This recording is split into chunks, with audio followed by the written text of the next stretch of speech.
Nazdar, dneska si řekneme a ukážeme si, jak se dostat k nám do Fitness Bobby. Pokud jste student, pojedete nejspíš městskou hromadnou dopravou, takže trolejbus číslo 25 a 26, zastávka Zimní stadion, tak už je to k nám jenom přes ulici. Tady máme vjezd na naše parkoviště Fitness Bobby. Zde si vezmete lísteček a máte 2 hodiny 15 minut zdarma. Jenom pozor, tihleti dva krasavci už něco mají za sebou. Tady je váš lístek. Při vstupu z parkoviště k nám do Atria Fitness Bobby po schodech už vede jenom jediná cesta, a to do našeho fitka.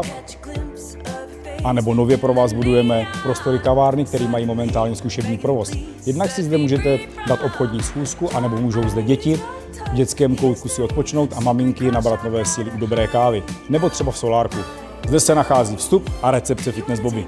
První dveře máme dámské šatny, na druhé dveře jsou pánské šatny. Tady máme vnitřní bar, který bude brzo procházet rekonstrukcí, aby to bylo pro vás ještě lepší. Největší prostor fitness centra, kde najdete veškeré stroje a závaží a činky. Tady máme velkou kardiozónu, kde můžete běhat až do příštích Vánoc. Zde je největší sál fitness centra, kde můžete odjet jak funkční trénink, dynamický nebo silový.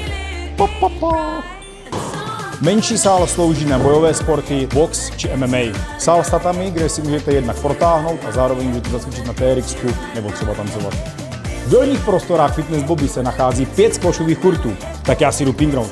Hoši, jedem, co je, střídat?